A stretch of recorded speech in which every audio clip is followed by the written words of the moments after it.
Welcome. I'm so glad you're here. Thank you for joining me on this journey into our own understanding, a chance for us to learn and grow together.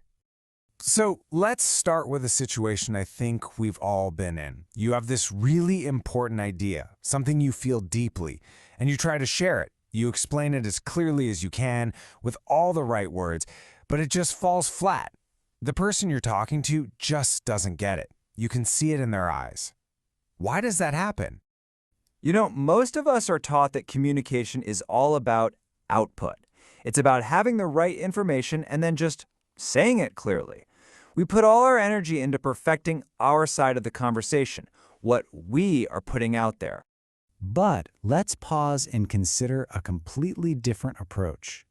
What if we've been looking in the wrong place? What if the real secret to being understood isn't about us at all, but about starting inside the mind of the other person? This is a huge shift, and it's the very foundation of wise communication. And this leads us to a really beautiful paradox, something that sits right at the heart of what it means to truly connect with another person. Just think about that for a second. It's such a simple but profound piece of wisdom.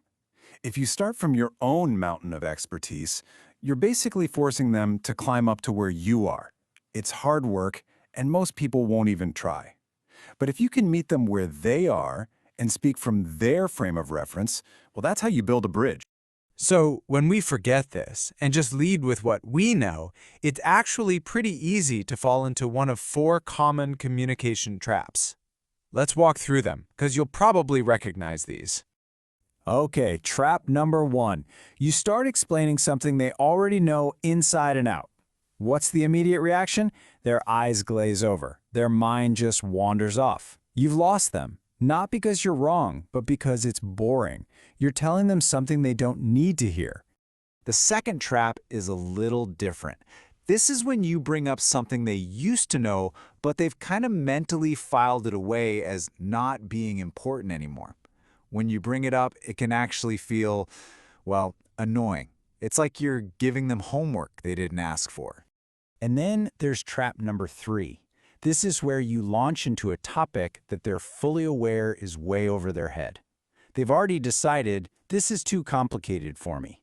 So when you start talking about it, they don't even try to engage. They've already checked out. And finally, the 4th trap, which is maybe the biggest one of all.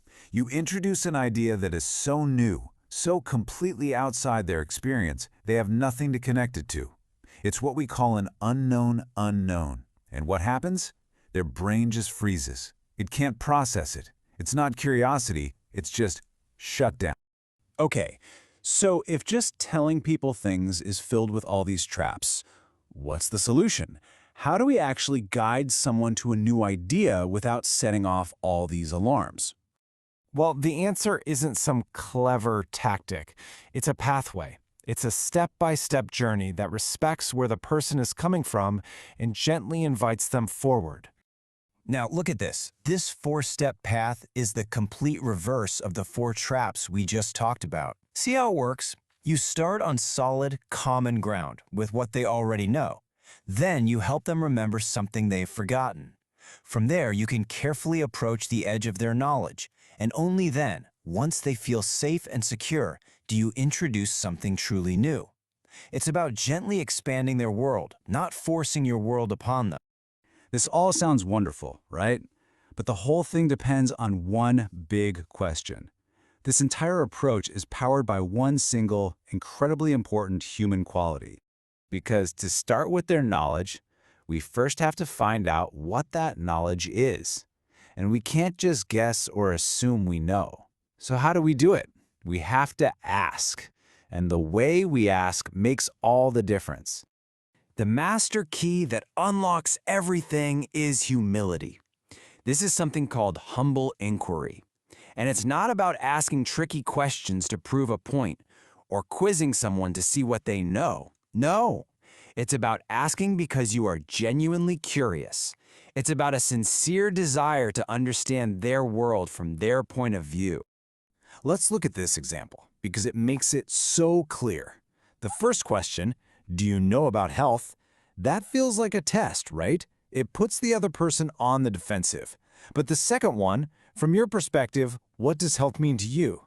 Well, that's an invitation. It shows you value their unique experience. It opens a door for a real conversation to begin, starting right where they are.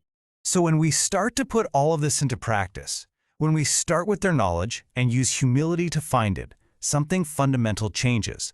Our whole purpose in the conversation shifts. You're no longer the expert on stage, performing and trying to impress everyone. Instead, you become a guide, walking alongside the other person on their path of discovery. Your most powerful skill isn't talking anymore. It's listening. It's asking.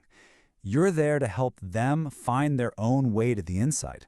And that's the only way it ever truly becomes their own. And this really is the essence of it all. True wisdom in communication isn't about being a great speaker.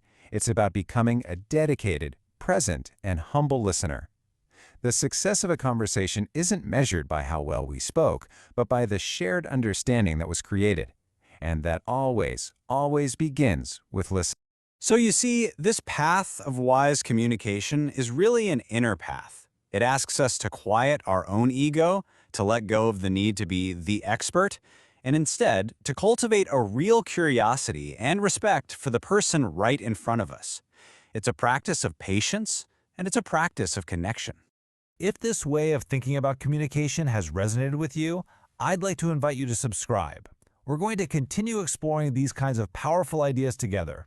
It would be an honor to have you join me on the journey. Thank you so much for your time and your presence today.